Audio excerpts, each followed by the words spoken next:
এবার ভারতকে বয়কটের ডাক দিয়েছে মুসলিম উম্মাহ। পাকিস্তানের সাথে দীর্ঘদিনের শত্রুতায় জড়িয়েছে ভারত, এবার বাংলাদেশের সাথেও শত্রুতায় জড়াচ্ছে হিন্দু অধ্যুষিত দেশটি। বিশেষ করে মুসলিম প্রধান দেশ বাংলাদেশের বিরুদ্ধে তাদের যে প্রোপাগান্ডা ও মিথ্যাচার বিশ্বব্যাপী নিন্দিত হয়েছে, সেই ধারাবাহিকতায় ভারতকে বয়কট করতে বাংলাদেশের মুসলমানরাই শুধু নন, অন্যান্য দেশের মুসলমানরাও ভারতকে বর্জনের ঘোষণা দিচ্ছে। এরই মধ্যে সংযুক্ত আরব আমিরাতে ভারতীয়দের ভিসা বাতিলের হিড়িক পড়েছে। দেশটির সরকার ভারতীয়দের সে দেশের পর্যটক হিসেবে যত আবেদন পড়েছে তা গণহারে বাতিল করছে। 10 ডিসেম্বর ভারতের গণমাধ্যম টাইমস অফ ইন্ডিয়া এক প্রতিবেদনে এই তথ্য জানানো হয়েছে। আমরা কিন্তু সীমান্তে কোনো রকমের ছাড় দেব না। এই 15 বছরে কিন্তু তারা বহু সুবিধা নিয়ে নিছে আমাদের থেকে। এরা এত সুবিধা নিছে, এখন তারা সুবিধা পাচ্ছে না দেখে কিন্তু এই যে তারা বিভিন্ন ধরনের প্রচারণা করতেছে। তারা আমাদের এই সুবিধা কিন্তু আর দেওয়া যাবে না। আমি বিজেপিকে দেশের সীমান্ত সুরক্ষায় অতন্ত্র প্রহরীর পাশাপাশি নতুন বাংলাদেশ বিনির্মাণে সমানভাবে ভূমিকা রাখার জন্য আহ্বান জানাচ্ছি। বর্ডার গার্ড বাংলাদেশের জন্য শুভকামনা রইল। বিডিআরের কাজ তো ইন্টারনালে শান্তি রক্ষা নয়, তাদের কাজ হলো বর্ডারে এখন যে আমাদের একটা ছোটখাটো একটা উত্তেজনার বিরাজ করছে তা প্রতিহত করা। ভারত যে 3টি বিষয়ে আকুতি জানাচ্ছে বাংলাদেশের কাছে, কি আকুতি? রাজনৈতিক পট পরিবর্তনের পর থেকেই বাংলাদেশের সঙ্গে অর্থনৈতিক সম্পর্ক বাড়াতে চায় পাকিস্তান। পাকিস্তান তাদের হাতে থাকা অ্যাটম বোমা পাঠাচ্ছে বাংলাদেশে, আর বাংলাদেশ যদি সেই অ্যাটম বোমা এপার বাংলায় অর্থাৎ কলকাতায় করে, তাহলে তো কলকাতার নাম নিশানা পুরোপুরি মুছে যাবে। এই সম্ভাবনার কথা ভাবলেই গা রীতিমতো শিউরে ওঠে। তবে শেখ হাসিনার বাংলাদেশ ত্যাগ এবং পরবর্তীকালে মোহাম্মদ ইউনূসের অন্তর্বর্তী সরকার ক্ষমতায় আসার পর বাংলাদেশ যেদিকে এগোচ্ছে তাতে কিন্তু এই সম্ভাবনা প্রবল হয়েছে। বাংলাদেশ কি পারবে পৃথিবীর চতুর্থ বৃহত্তম ভারতের মতো সামরিক দানবের মুখোমুখি হতে, নাকি নতুন আর একটা গাজায় পরিণত হবে, নাকি ভারত বাংলাদেশকে আক্রমণ করলে নিজেই বিভক্ত হয়ে যাবে, আলাদা হয়ে যাবে 7 সিস্টার? পাকিস্তানের যে হাই কমিশন আছে তাদের সঙ্গেও কিন্তু বৈঠক চলছে এবং পাক ভিসা যারা সেক্ষেত্রে শিথিলতা আনা হয়েছে। পাকিস্তানের বিষয়টা নিয়ে অনেক সংবাদ হচ্ছে যে পাকিস্তানের সাথে বাংলাদেশের সম্পর্ক উন্নয়ন হচ্ছে, বাংলাদেশ পাকিস্তান হয়ে যাবে। পাকিস্তানের সাথে বাংলাদেশের সম্পর্ক উন্নয়ন নিয়ে ভারতের। সম্মানিত দর্শক শ্রোতা, আসসালামু আলাইকুম। নতুন একটা নিউজ ভিডিওতে জানাচ্ছি আপনাদের স্বাগতম। এইমাত্র পাওয়া তাজা এবং গরম খবর। আজকের এই ভিডিওতে আপনারা দেখতে চলেছেন কিভাবে ভারত একেবারে নিঃস্ব হয়ে যাচ্ছে ডক্টর মোহাম্মদ ইউনূসের কৌশল এবং নতুন এক ফাঁদে পা দিয়ে ভারত একেবারে দিশেহারা। সেই বিষয়টি আপনারা বিস্তারিতের মাধ্যমে দেখতে পারবেন। আশা রাখবো সম্পূর্ণ ভিডিওটি দেখবেন, একটু স্কিপ করবেন না, তাহলে বিস্তারিতের মাধ্যমে সবকিছু দেখতে পারবেন। আমি আর বেশি কথা না পারি সরাসরি আপনাদের বিস্তারিত ভিডিওতে নিয়ে যাবো। তার আগে আপনাদের কাছে ছোট্ট একটি রিকোয়েস্ট থাকবে, যারা এরকম নিউজ ভিডিও পেতে পছন্দ করেন দ্রুত এই চ্যানেলটি সাবস্ক্রাইব করে আমাদের সাথেই থাকবেন। ইতিমধ্যে যারা সাবস্ক্রাইব করে দিয়েছেন তাদের জানাচ্ছি অসংখ্য ধন্যবাদ। প্রিয় দর্শক শ্রোতা, চলুন তাহলে এই ভিডিওতে একটি লাইক করে দিয়ে আমরা বিস্তারিত ভিডিওগুলো মোবাইলের স্ক্রিন থেকে ধারাবাহিকভাবে একের পর এক দেখে আসি। সাথে দীর্ঘদিনের শত্রুতায় জড়িয়েছে ভারত, এবার বাংলাদেশের সাথেও শত্রুতায় জড়াচ্ছে হিন্দু অধ্যুষিত দেশটি। বিশেষ করে মুসলিম প্রধান দেশ বাংলাদেশের বিরুদ্ধে তাদের যে প্রোপাগান্ডা ও মিথ্যাচার বিশ্বব্যাপী নিন্দিত হয়েছে, সেই ধারাবাহিকতায় ভারতকে বয়কট করতে বাংলাদেশের মুসলমানরাই শুধু নন, অন্যান্য দেশের মুসলমানরাও ভারতকে বর্জনের ঘোষণা দিচ্ছে। এরই মধ্যে সংযুক্ত আরব আমিরাতে ভারতীয়দের ভিসা বাতিলের হিড়িক পড়েছে। দেশটির সরকার ভারতীয়দের সে দেশের পর্যটক হিসেবে যত আবেদন পড়েছে তা গণহারে বাতিল করছে। 10 ডিসেম্বর ভারতের গণমাধ্যম টাইমস অফ ইন্ডিয়া এক প্রতিবেদনে এই তথ্য জানানো হয়েছে। প্রতিবেদনে বলা হয়েছে, রেকর্ড অনুযায়ী অতীতে আমিরাতের ভিসার জন্য ভারত থেকে আবেদন করা হলে প্রায় 99% মানুষই ভিসা পেতেন। সেখানে নতুন নীতি কার্যকর হওয়ায় ভিসার আবেদন বাতিলের হার রেকর্ড সংখ্যক বৃদ্ধি পেয়েছে। ফলে ভারতীয় পর্যটকরা হতাশার পাশাপাশি আর্থিকভাবে ক্ষতির মুখোমুখি হচ্ছে। টাইমস অফ ইন্ডিয়া বলছে, উপসাগরীয় অঞ্চলের দেশটিতে ঘুরতে যাওয়ার পরিকল্পনা করা পর্যটকদের জন্য ভিসার কঠোর নীতি কার্যকর করা হয়েছে। এখন থেকে যারা দেশটিতে গিয়ে হোটেলে থাকবে তাদের সেই হোটেলের বুকিং এর প্রমাণ ও বিমানের টিকিটের কপি জমা দিতে হবে। এছাড়া যারা স্বজনের বাড়িতে থাকার পরিকল্পনা করবেন তাদের সে বিষয়ে যথাযথ তথ্য কর্তৃপক্ষের কাছে জমা দিতে হবে। সংযুক্ত আরব আমিরাতের নতুন ভিসা নীতি অনুযায়ী একজন পর্যটককে তার হোটেলের রিজার্ভেশন প্রমাণ, বিমানের টিকিট, রিটার্ন টিকিট দেশটির ইমিগ্রেশন পোর্টালে আপলোড করতে হবে। এছাড়া দুবাই যাওয়ার মতো অর্থ ব্যাংকে আছে কিনা তা নিশ্চিতে ব্যাংক স্টেটমেন্টও জমা দিতে হবে। পর্যটককে দেশটিতে যাওয়ার আগের শেষ 3 মাসের বেতনও দেখাতে হবে। ভারত যে 3টি বিষয়ে আকুতি জানাচ্ছে বাংলাদেশের কাছে, কি আকুতি? আপনারা এটা জানেন যে ভারত এবং বাংলাদেশের মধ্যে একটা প্রকট উত্তেজনা চলছে। এই উত্তেজনার পরিপ্রেক্ষিতে ভারতের পররাষ্ট্র সচিব বিক্রম মিশ্রি ব্রিফিং শেষে বাইরে বেরিয়ে প্রিন্ট এবং ইলেকট্রনিক মিডিয়াকে যে সাক্ষাৎকার দিয়েছেন বিক্রম মিশ্রি এবং অন্যান্য সংসদ সদস্য, সেই সাক্ষাৎকারের মধ্য দিয়ে এটাই বোঝা যাচ্ছে যে দৃশ্যমান ভাবেই হোক বা লোক দেখাতেই হোক, ভারত এই আলোচনাকে ইতিবাচক হিসেবে নিয়েছে। শশী থারুর এই মিটিং থেকে বের হবার পর সাংবাদিকরা তাকে নানা প্রশ্ন করেন। তিনি বলেন যে বিক্রম মিশ্রির কাছ থেকে আমরা যে তথ্যটি পেলাম তার মধ্য দিয়ে আমরা জানতে পারছি যে অসাধারণ একটা সূচনা হয়েছে দুই দেশের মধ্যে সম্পর্ক উত্তরণের। এর বাইরে অন্যান্য সংসদ সদস্যকেও মিডিয়া প্রশ্ন করেছিল, তারাও একই কথা বলেছেন যে আমরা বিস্তারিতভাবে আলোচনা করেছি কিভাবে বাংলাদেশ এবং ভারতের মধ্যে সম্পর্ককে উত্তরণ ঘটানো যায় সেই বিষয়ে। বিক্রম মিশ্রি কোন কোন দিকে আলোচনা করেছেন, সম্পর্ক তৈরি করবার জন্য কি কি কর্মপন্থা তৈরি করছেন সেই বিষয়েও আমাদেরকে অবহিত করেছেন। মানে ভারতের পক্ষ থেকে লোক দেখানো হলেও একটা ইতিবাচক পদক্ষেপ আমরা দেখতে পাচ্ছি। আসলে কি ঘটনা ঘটছে? এই ইতিবাচক খবরের মধ্যে আরেকটি নেতিবাচক খবর হচ্ছে ভারতের বিভিন্ন রাজ্যে অবৈধ বাংলাদেশিদের উচ্ছেদ করবার অভিযান শুরু হয়েছে। সেটা হতেই পারে, বাংলাদেশে যদি অবৈধ ভারতীয়রা থাকে তাহলে আমরাও অভিযান করতে পারি, বা ইতোমধ্যে স্বরাষ্ট্র উপদেষ্টা লেফটেন্যান্ট জেনারেল জাহাঙ্গীর আলম চৌধুরী ঘোষণা দিয়েছেন যে ভারতীয় অবৈধ নাগরিকরা নির্দিষ্ট সময়ের মধ্যে যদি বৈধ না হতে পারেন তাহলে তাদেরকে বহিষ্কার করা হবে। সুতরাং এই উদ্যোগটিকে আমি নেতিবাচক হিসেবে দেখছি না, যদি কেউ অবৈধভাবে ভারতে থেকে থাকেন। কিন্তু এই মুহূর্তে বাংলাদেশের কাছে তিনটি বিষয়ে আকুতি জানাচ্ছে ভারত। সেই তিনটি বিষয় কি? প্রথমত হচ্ছে ব্যবসা, বাণিজ্য, পর্যটন, এই তিন মিলিয়ে একটি বিষয়। দ্বিতীয় বিষয় হচ্ছে কূটনীতি, আর তৃতীয় যে গুরুত্বপূর্ণ বিষয় সেটি হচ্ছে নিরাপত্তা। প্রিয় দর্শক, এই তিনটি বিষয়ের উপরই আলোচনা করতে চাই। ভারত বাংলাদেশের মধ্যে এই উত্তেজনাটা শুরু হয়েছে কিন্তু ভারতের অভ্যন্তর থেকে। তবে ভারত এই স্যাবোটেজ তৈরি করে যে সফলতা আনতে চেয়েছিল তা পারেনি। এর দুটো কারণ রয়েছে। প্রথম কারণ হচ্ছে ত্রিপুরার আগরতলায় বাংলাদেশের সহকারী হাই কমিশনে হামলা, আর দ্বিতীয় কারণটি হচ্ছে ইসকনের কর্মীদের দ্বারা বাংলাদেশের চট্টগ্রামের আদালত চত্বরে অ্যাডভোকেট আলিফ হত্যাকাণ্ড। এই দুটো ঘটনা কিন্তু স্যাবোটেজকে বাস্তবায়ন করতে দেয়নি। এটাকে প্রকৃতির প্রতিশোধ বলা যায়। এখন তিনটি বিষয়ে ভারত আকুতি করছে, অনুনয় বিনয় করছে যে বাংলাদেশ যেন এই তিনটি বিষয়ে আগের মতো সম্পর্ক স্থাপন করে ভারতের সঙ্গে। প্রথম বিষয় হচ্ছে পর্যটন। প্রিয় দর্শক, আপনারা জানেন যে বাংলাদেশ থেকে প্রতিদিনই বিপুল সংখ্যক নাগরিক ভারতে যেতেন। কিসের জন্য? প্রথমে হচ্ছে দর্শনীয় স্থানগুলো দেখবার জন্য, দ্বিতীয়ত কেনাকাটার জন্য। এই যে বিপুল সংখ্যক নাগরিক ভারতে যেতেন, এর ফলে অর্থনৈতিকভাবে লাভবান হতো ভারত। আমি যদি বাংলাদেশের সঙ্গে লাগোয়া ভারতের সীমান্তবর্তী অঞ্চলগুলোর কথা বলি, প্রথমে পশ্চিমবঙ্গের কলকাতা, দ্বিতীয় আসি আসামের গুয়াহাটি, করিমগঞ্জ, তৃতীয় ত্রিপুরার আগরতলা। এই তিনটি রাজ্য সরাসরি বাংলাদেশের দর্শনার্থীদের দ্বারা উপকৃত হয়েছে। বিশেষ করে এই তিনটি অঞ্চলে ব্যবসা বাণিজ্য নির্ভর কিন্তু করে বাংলাদেশের জনগণের ক্রয় ক্ষমতার উপর বা পর্যটন করার উপর। কিন্তু গত 2 মাস ধরে যে উত্তেজনাটা ছড়িয়েছে, বিশেষ করে 5ই আগস্ট গণ অভ্যুত্থানের পর ভারত সম্পর্ক যে শীতলতার দিকে নিয়ে গেছে, এর ফলে পশ্চিমবঙ্গ, আসাম, ত্রিপুরায় ভয়াবহ অর্থনৈতিক মন্দা দেখা দিয়েছে। ইতোমধ্যেই ব্যবসায়ীরা দুঃখ প্রকাশ করেছেন, অনেক ব্যবসায়ী নিষেধাজ্ঞা দিয়েছিলেন, তা আবার প্রত্যাহার করেছেন। এটা হচ্ছে প্রথম একটা বিষয়। শুধু তাই নয় প্রিয় দর্শক, আপনারা জানেন যে ভারতের বৈদেশিক মুদ্রা আহরণকারী 5টি দেশের অন্যতম গুরুত্বপূর্ণ দেশ হচ্ছে বাংলাদেশ। বাংলাদেশ ছোট্ট হলেও এখানে কিন্তু বড় একটা স্টেক হোল্ডার বৈদেশিক মুদ্রার ক্ষেত্রে বাংলাদেশ ভারতের জন্য। আপনারা জানেন বাংলাদেশে ভারতের বিপুল সংখ্যক মানুষ কাজ করে, তাদের অর্ধেকেরও বেশি অবৈধ বলে নানা সূত্র নিশ্চিত করছে। কিন্তু এই যে বিপুল পরিমাণ ডলার যেত বাংলাদেশ থেকে ভারতে, এটা তো গত 2 থেকে 3 মাসে বন্ধ হবার উপক্রম হয়েছে। তাহলে আমরা দেখছি যে পর্যটন, রেমিটেন্স প্রবাহ, এর সঙ্গে রয়েছে যে বাংলাদেশের পণ্য আমদানি। আমরা অনেক নিত্য প্রয়োজনীয় পণ্যের ক্ষেত্রে ভারতের উপর নির্ভরশীল ছিলাম, যেমন ধরুন পেঁয়াজ, আলু, গম, চাল, ডাল, চিনি। এই বিষয়গুলোর ক্ষেত্রে যেহেতু ভারতই প্রথম বাংলাদেশের জন্য ভিসাকে সীমিত করেছে, সুতরাং জটিলতা তৈরি হয়েছে। বাংলাদেশের ব্যবসায়ীরা ভিন্ন বা বিকল্প পথের দিকে গিয়েছে।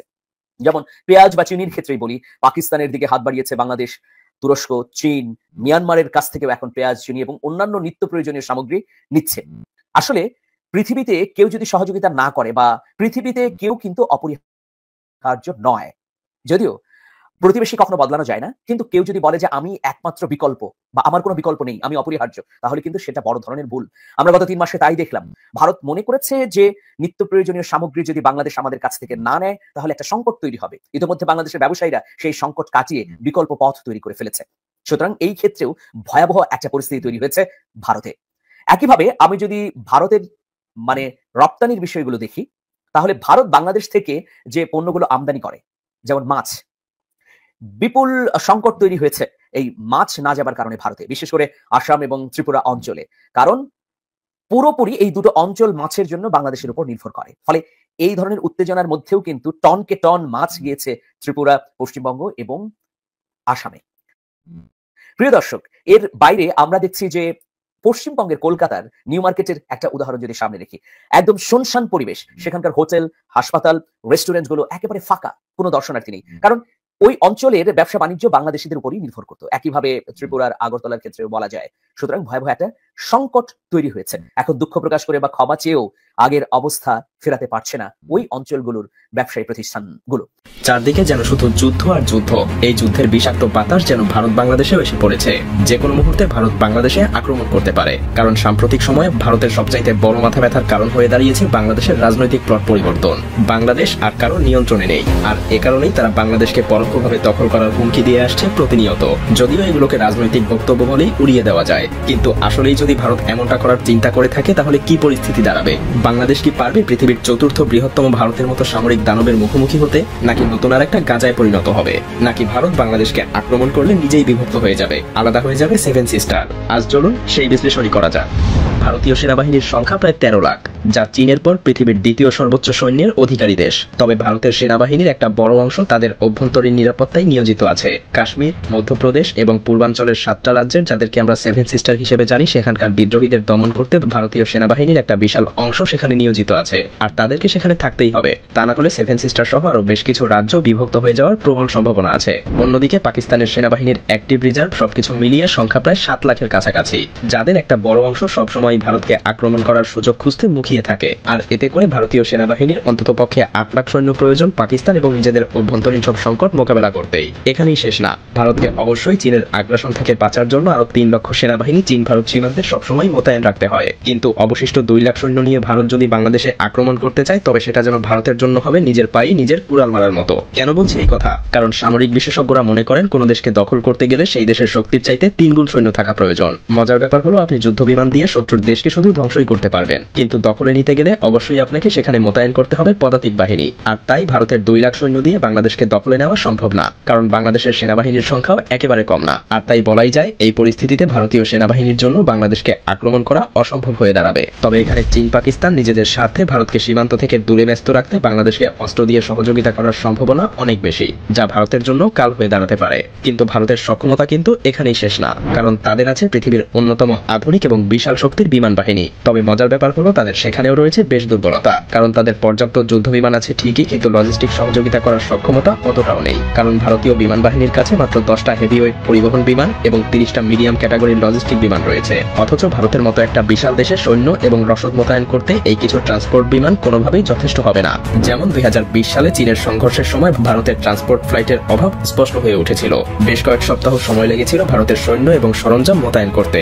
এর ফলে বাংলাদেশের বিরুদ্ধে যুদ্ধ করতে গেলে ভারতের বিমান বাহিনীর লজিস্টিক ফ্লাইট কোনো বড় ভূমিকা পালন করতে পারবে না। তবে ভারতীয় বিমান বাহিনীর কাছে প্রায় সব মিলিয়ে 500টা যুদ্ধ বিমান আছে, এবং এতে কোনো সন্দেহ নেই এত সংখ্যক বিমান দিয়ে তারা অল্প কিছু সময়ের মধ্যেই বাংলাদেশকে ধূলিসাৎ করে দিতে পারে। কারণ বাংলাদেশের কাছে এমন কোনো শক্তিশালী যুদ্ধ বিমান নেই যা ভারতীয় ফাইটার জেটগুলোকে মোকাবেলা করতে পারবে। সেই সাথে নেই তেমন কোনো শক্তিশালী আকাশ প্রতিরক্ষা ব্যবস্থা। তবে এখানেও ভারতের জন্য বিপদ রয়েছে, কারণ ভারতের বেশিরভাগ যুদ্ধ বিমান কাউন্টার স্ট্রাইক মিশন পরিচালনা করতে সক্ষম না। হ্যাঁ, ভারতের কাছে আছে 270টা SU-30, এছাড়াও MiG-21 এবং জাগুয়ার ফাইটার জেট। কিন্তু মজার ব্যাপার হলো, এগুলো বর্তমানের আধুনিক যুগে কিন্তু বেশ পুরনো মডেল। ভারতীয় বিমান বাহিনীর একমাত্র কার্যকরী অ্যাটাক মিশন বিমান হলো মিরাজ 2000 এবং ডাসাল্ট রাফায়েল যুদ্ধ বিমান, কিন্তু এদের সংখ্যাও প্রয়োজনের তুলনায় খুবই কম। তাছাড়াও ডাসাল্ট রাফায়েলের মতো যুদ্ধ বিমানগুলো কিন্তু বাংলাদেশে ব্যবহার করার মতো সুযোগ নেই, কারণ ভারতের কাছে মাত্র 36টা রাফায়েল ফাইটার জেট আছে, এবং এগুলো মূলত চীন এবং পাকিস্তানকে মোকাবেলা করার জন্য প্রতিনিয়তই ভারতকে প্রস্তুত রাখতে হয়। তাই বলাই যায়, ভারতীয় বিমান বাহিনীর জন্য বাংলাদেশে ব্যবহার করা যেতে পারে এমন যুদ্ধ বিমানের সংখ্যা খুব বেশি না।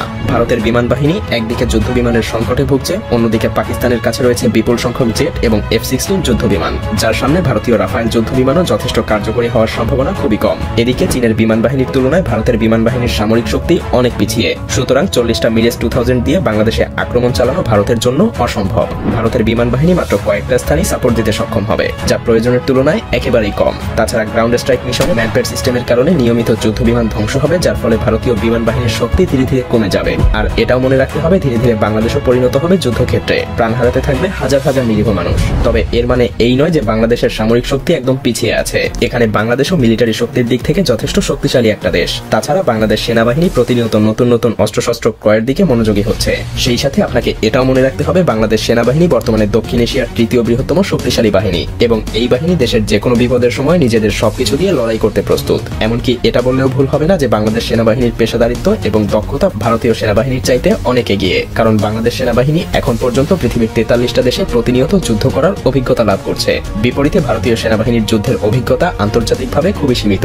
বাংলাদেশ সেনাবাহিনী জাতিসংঘের অধীনে প্রায় অর্ধশতাধিক দেশে সরাসরি যুদ্ধের অভিজ্ঞতা অর্জন করেছে। এতে তাদের দক্ষতা এবং অভিজ্ঞতা ভারতীয় সেনাবাহিনীর চাইতে অনেকটা বেশি বলা যায়। তাছাড়া পেশাগত দক্ষতার পাশাপাশি বাংলাদেশ সেনাবাহিনী অত্যাধুনিক সমরাস্ত্র ক্রয়ের দিকেও ধাবিত হচ্ছে। বিশেষ করে বিভিন্ন আগ্রাসন মোকাবেলায় বাংলাদেশ পৃথিবীর বিভিন্ন দেশ থেকে যুদ্ধ ট্যাঙ্ক, যুদ্ধ বিমান এবং অন্যান্য সমরাস্ত্র সংগ্রহ করছে, যা বাংলাদেশের নিরাপত্তা ব্যবস্থা আরো মজবুত করবে। এমনকি বাংলাদেশ তুরস্কের কাছ থেকে বেশ কিছু সংখ্যক বর্তমান পৃথিবীর সবচাইতে অত্যাধুনিক ড্রোন বায়রাক্তার TB2 কিনেছে, আরো কিছু সংখ্যক কেনার জন্য চুক্তিও করেছে, যার মাত্র 50টা দিয়েই ইউক্রেন হাজার হাজার রাশিয়ান যুদ্ধযান ধ্বংস করেছিল। সেই সাথে সমরাস্ত্রের উৎপাদন বাড়ানো এবং বাইরের দেশ থেকে আধুনিক অস্ত্র ক্রয়ের মাধ্যমে বাংলাদেশ সেনাবাহিনী আরো শক্তিশালী হওয়ার চেষ্টা করছে। 2030 সালের মধ্যে এই সমস্ত নতুন অস্ত্র বাংলাদেশ সেনাবাহিনীর বহরে যুক্ত হবে, যা বাংলাদেশকে এক নতুন উচ্চতায় পৌঁছে দিবে। তাছাড়াও বাংলাদেশের সেনাবাহিনীর কৌশলগত শক্তি বৃদ্ধি করতে সবচাইতে গুরুত্বপূর্ণ পদক্ষেপগুলোর মধ্যে একটা হলো অ্যাম্ফিবিয়াস ট্যাঙ্ক। সম্প্রতি বাংলাদেশ চীন থেকে 54টা অত্যাধুনিক উভচর ট্যাঙ্ক অর্ডার করেছে, যা পানিতে এবং মাটিতে দুই জায়গাতেই বেশ কার্যকরীভাবে চলতে পারে। এই ট্যাঙ্কগুলো এমনভাবে তৈরি যা তীব্র স্রোতেও অনায়াসেই চলতে পারে।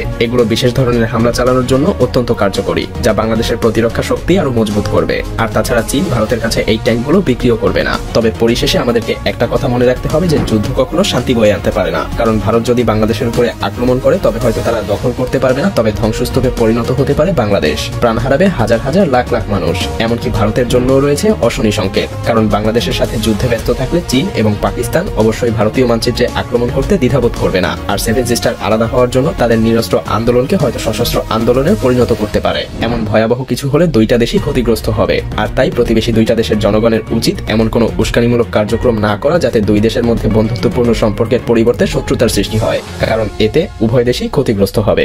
সরকারের সাথে কি বিএনপির বড় ধরনের কোনো সংকট তৈরি হতে যাচ্ছে খুব অল্প সময়ের মধ্যে? এরকম একটা প্রশ্ন সাম্প্রতিক 2-3টা ঘটনা দেখে আমার মনে হলো। কেন সেটা মনে হলো এবং সেই সম্ভাবনা কতটুকু আছে এবং কি করা উচিত, এটা কথা বলা দরকার।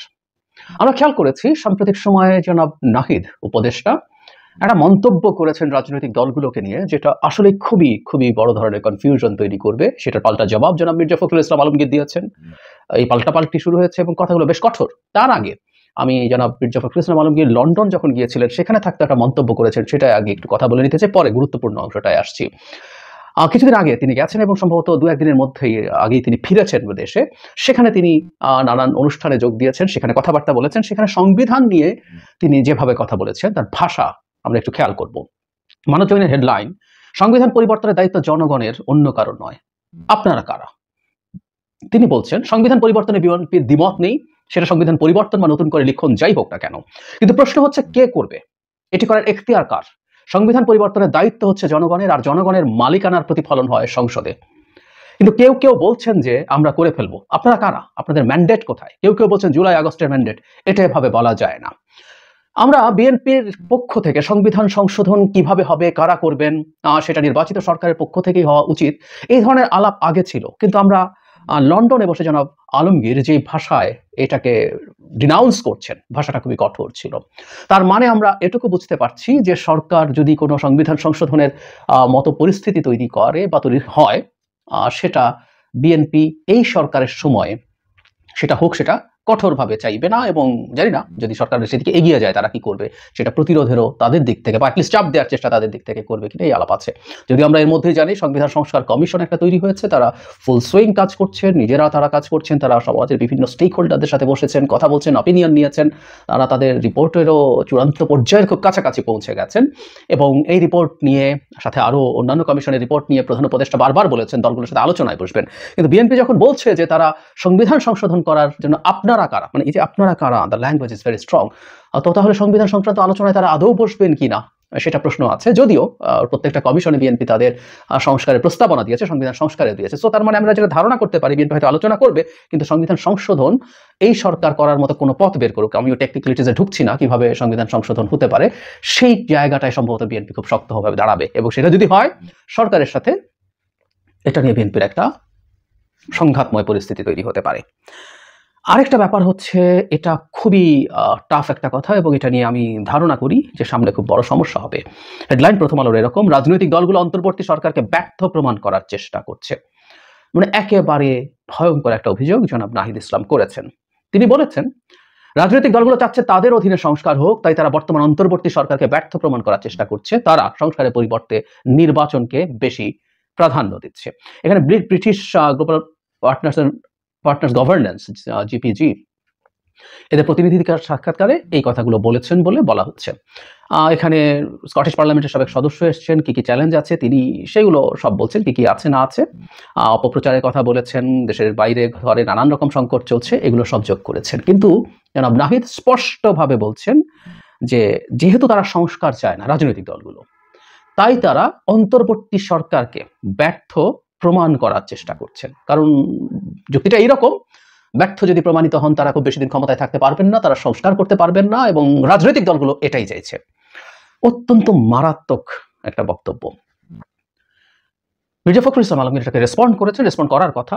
তিনি বলছেন রাজনৈতিক দলগুলো অন্তর্বর্তী সরকারকে ব্যর্থ প্রমাণ করার চেষ্টা করছে বলে তথ্য সম্প্রচার উপদেষ্টা মোহাম্মদ নাহিদ ইসলাম যে বক্তব্য দিয়েছেন তা রাজনীতি বিরোধী বলে মন্তব্য করেছেন বিএনপি মহাসচিব মির্জা ফখরুল ইসলাম আলমগীর। তিনি বলেন আমি জানি না আসলে তিনি কি উদ্দেশ্যে কেন এটা বলেছেন, কিন্তু তার এই বক্তব্য রাজনীতি বিরোধী। তারা এই ধরনের বক্তব্য রাখবেন এটা আশা করি না, কারণ রাজনৈতিক দলগুলো সবসময় অন্তর্বর্তীকালীন সরকারকে সমর্থন দিয়েছে। এই সমর্থনের একটা উদ্দেশ্য হচ্ছে গণতন্ত্রকে পুনঃপ্রতিষ্ঠা করা।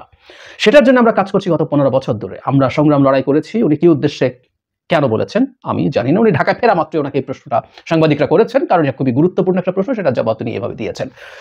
সংঘাতটার আবার একটা লক্ষণ দেখা যাচ্ছে। আমরা খেয়াল করব বিএনপির সাথে নানা ইস্যুতে সরকার, বিশেষ করে সরকারে থাকা ছাত্র উপদেষ্টা এবং বাইরে যারা ছাত্র সমন্বয়ক আছেন, আমি একটা কথা বহুবার বলেছি, সমন্বয়কটা সরকারের অংশ নন, কিন্তু ওয়াইড একটা পারসেপশন আছে যে এরা সরকারের একটা এক্সটেন্ডেড পার্ট, মানে এটা এভাবেই মানুষ বোঝে, মানুষ দেখে, এবং তারা রাজনৈতিক দলও সামনে করতে যাচ্ছে, সুতরাং তারাও রাজনীতির মাথায় একটা গুরুত্বপূর্ণ স্টেক হোল্ডার্স হয়ে উঠবেন। সো আমরা একটু যদি রিক্যাপ করি, রাষ্ট্রপতিকে যখন সরানোর চেষ্টা হলো, বিএনপি যখন সেটায় বাধা দিল, যখন পরবর্তীতে আমরা দেখেছি যে সংবিধান বাতিল করে দেওয়ার ব্যাপারে ঘোষণা দিয়ে দিলেন ছাত্ররা, সেটাও বিএনপি তো সংবিধানই আমরা অলরেডি বললাম যে সেটা তারা সমর্থন করেনি। আওয়ামী লীগকে নিষিদ্ধ করা নিয়ে যখন আলাপ মাঠে আসলো, তখন যখন বিএনপি প্রথম বলেছিলেন, আমার মনে পড়ে যে তারা চান না আওয়ামী লীগ নিষিদ্ধ হোক, পরে আবার এটাকে জনগণের হাতে তুলে দেওয়ার কথা বলেছেন, কিন্তু অন্যান্যদের মতো এত সরাসরি একে নিষিদ্ধ করে দিতে হবে এসব বলেননি। সো এটা নিয়েও কিন্তু আমরা দেখেছি যে ইভেন সরকারে থাকা ছাত্র উপদেষ্টা জনাব আসিফ একটা অনুষ্ঠানে ক্লিয়ারলি ইঙ্গিতে বলেছেন যে রাজনৈতিক দলগুলো কেউ এই চেষ্টা করছে না আওয়ামী লীগ যাতে টিকে থাকে, পুনর্বাসন করে। যদিও সেখানে তিনি বিদেশি দূতাবাসের কথাও বলেছিলেন যে তারাও প্রচুর চাপ দিচ্ছে আওয়ামী লীগ যেন নিষিদ্ধ না হয়। সো আমরা দেখবো একটা ধারাবাহিক রকম এক ধরনের তাদের মধ্যে দ্বিমত ছিল, সেটা আস্তে আস্তে এখন ভাষা কঠোর হতে শুরু করেছে, যেটা সবচেয়ে জরুরি। দ্বিমতের জায়গাটা বোঝা যাচ্ছিল, কিন্তু এটা আস্তে আস্তে ডিভাইসিভ হচ্ছে, এবং আমি ধারণা করি এটা সাংঘর্ষিক পর্যায়ে যাবার সম্ভাবনা খুব বেশি। কারণ মোটটা একটা জায়গায় দুটো পক্ষের মধ্যে এই দ্বিমত তৈরি হয়েছে, সেটা হচ্ছে সংস্কার কতটুকু এই সরকার করবেন। মানে এই যে গণ অভ্যুত্থান হলো, এই গণ অভ্যুত্থানের যে সরকার, তার ম্যান্ডেট কতটুকু। এখানেও আমি মনে করি যে স্টুডেন্টদের সাথে ডক্টর ইউনূসের একটা দ্বিমতের জায়গা তৈরি হয়েছে। কারণ আমি ক্লিয়ারলি মনে করতে পারি ডক্টর ইউনূস ডেইলি স্টার এবং বণিক বার্তার সাথে যে ইন্টারভিউ দিয়েছেন, আমি ভুল না করলে ডেইলি স্টারে উনি এই কথাটা বলেছেন যে এই সরকার শুধু ফ্যাসিলিটেটর, ওনারা সব দলের সাথে বসবেন, বসে ডিসাইড করার চেষ্টা করবেন কতটুকু সংস্কার করবেন, সেটুকু করবেন। উনি এক্স্যাক্টলি এভাবে বলেছেন যদি 100টা সংস্কার প্রস্তাব আসে, সবাই যদি একমত হয় 10টা, তো 10টা করবো, 10টা করে নির্বাচন দেবো। এবং উনি বলেছেন যদি দলগুলো বলে সংস্কার প্রয়োজন নেই, তাহলে সংস্কার করবো না, নির্বাচন দিয়ে দেবো, আমরা এখানে বসে থাকতে আসিনি, আমাদের সবাই চলে যেতে চাইছে। এইসব কথা ডক্টর ইউনূস বলেছে। শেষের অংশের মধ্যে একটু ক্ষোভ, একটু শ্লেষ ছিল, কোনো সন্দেহ নেই, কিন্তু এটা বলেছেন। এদিকে আবার বিশেষ করে ছাত্র উপদেষ্টারা বলছেন যে এই সরকারকেই অনেক সংস্কার করতে হবে, মানে এই সরকারের নিজের সংস্কারের ম্যান্ডেট আছে, এবং এই সরকার নিজে একটা গুরুত্বপূর্ণ স্টেক হোল্ডার, যেটা আমরা সম্প্রতি ডক্টর ইউনূসের আলোচনায় দেখিনি। সুতরাং সরকারের মধ্যেও মতদ্বৈততার জায়গা আছে, এবং বিএনপির সাথে আমি দেখছি যে এই সংকট অনিবার্যভাবেই সামনের দিনগুলোতে দেখা দেবে। এবং এটা দ্বিমতের নিয়ে কোনো সমস্যা নেই, এটা খুব স্বাভাবিক। বাংলাদেশে একটা ট্রেডিশনাল দল যেভাবে চলেছে, সেই দলটা রাতারাতি তার সবকিছু চিন্তা ভাবনা সব পাল্টে ফেলবে, এটা এক্সপেক্ট করা ভুল। তারা নিশ্চয়ই ফিল করছেন যে কিছু কিছু জায়গায় তারা কাজ করতে চান, কিন্তু সেটা নিয়ে তো আসলেও দ্বিমত আছে, বহুজনের সাথে, দলগুলোর মধ্যে দ্বিমত আছে, সরকারের সাথে দ্বিমত আছে, সিভিল সোসাইটিতে যারা বিভিন্ন ইস্যুতে কথা বলছেন দীর্ঘ সময় তাদের সাথে দ্বিমত আছে। তো এই দ্বিমতগুলো আছে, কিন্তু এখন সরকারের দিক সাথে, সরকারের চাওয়ার সাথে এবং উপদেষ্টা যেভাবে কথা বলছেন, এবং আমরা একটু আমরা খোলাখুলি কথা বলে ফেলা ভালো। সামনে ছাত্রদের যে দল তৈরি হতে যাচ্ছে, তার সাথে আন্দোলনের একেবারে পুরো ভাগে থাকা এই ছাত্র উপদেষ্টারা, তারা ইনফর্মালিও যদি থাকেন তাহলে কিন্তু এই সংঘাতটা আরো বড় হয়ে দাঁড়াবে, বা সরকার নিজেও। কারণ এই দল যখন তৈরি হবে, তখন 3জন ছাত্র উপদেষ্টা যখন দায়িত্বে আছেন, তখন মানুষ বা বিরোধী দল বা বিএনপিও তারা তাকে সরকারের দল, এটাকে কিংস পার্টি হিসাবে ব্র্যান্ডিং এর যে চেষ্টা আছে তার সেটা মনে হবে, এবং তখনই সেই মুহূর্ত থেকেই ওই রাজনৈতিক দল যখন তৈরি হবে, বিএনপি নিজেকে এক ধরনের বিরোধী দল হিসাবে মনে করা শুরু করার সম্ভাবনা আছে, এবং তখনই সরকারের প্রতিটা আচরণ, প্রতিটা পদক্ষেপকে সে সন্দেহের দৃষ্টিতে দেখবে, এই সম্ভাবনাও তৈরি হয়েছে। সো সামনে আমাদের একটা পরিস্থিতি তৈরি হতে পারে যেটা আসলে সংঘাতময় হয়ে ওঠার সম্ভাবনা আছে। কি করা যায় আমার কাছে মনে হয় সেই পুরনো কথা। আমরা বহুদিন তো আলাপ আলোচনার মধ্যে থাকি নাই, আমরা শেখ হাসিনার জমানায় ছিলাম, আমরা ওইসব জমানায় স্বৈরাচারের সময় আমরা কথ্য কথা গ্রামে বলে না এরকম অনেকে, যে হাত থাকতে মুখে কি আলোচনা, হাত দিয়েই তোমরা সুরাহা করো, সে যুগটা শেষ হয়েছে। আমরা আমাদের প্রচুর ডায়ালগ, প্রচুর কথাবার্তা সরকারের সাথে, বা ইভেন সামনে যে ছাত্রদের দল হতে যাচ্ছে, এটা অলমোস্ট অবভিয়াস, আর খুব অল্প সময়ের মধ্যেই যে দল তৈরি হতে যাবে, সেই দল যখন তৈরি হবে তাদের প্রচুর ডায়ালগ করা, প্রচুর কথা বলা। আমরা সরকারের আওয়ামী লীগ সরকারের, আমি রেজিমের বিরুদ্ধে যারা সবাই একসাথে লড়াই করেছি, কেন আমরা সবাই একসাথে আলাপ করতে পারবো না? এই কথাগুলো আমি যখন রাষ্ট্রপতি ইস্যুতে ক্রাইসিস হয়েছে তখনও বলেছি। ঘোষণা করে দেওয়া হলো, তারপর কিন্তু ঠিকই আলোচনা করা হলো, অথচ এই জিনিসগুলো আগেই আলোচনা হতে পারতো, দুই পক্ষ একসাথে বসে বা সব পক্ষ একসাথে বসে মোটামুটি একটা কনসেনসাসে পৌঁছার চেষ্টা হতে পারতো। এটা যে শুধুমাত্র সরকারকে দায়িত্ব নিতে হবে, নট নেসেসারিলি। যে নতুন দলটা আসছে তারাও আলাপ আলোচনা করুক, তারাও কথা বলুক, কথা বলে একটা জায়গায় একটু পৌঁছার চেষ্টা করা। আমি এই একটা জায়গাতেই অভাব দেখি। আমি আশা করব আমরা শেখ হাসিনা পতনের পর থেকে আমরা শেখ হাসিনা বিরোধী শক্তিদের মধ্যে এক ধরনের বিভেদ, বিভিন্ন পর্যায়ে বিভিন্ন জায়গায় আমরা বিভেদে জড়িয়ে পড়ছি, আমরা একজনকে ব্লেম করছি, ট্যাগ করছি, আমরা ডিনাউন্স করছি, খারিজ করে দিচ্ছি, শত্রু বানিয়ে দিচ্ছি। সমালোচনা হতে পারে, সমালোচনা হওয়ারই কথা, হওয়া উচিত।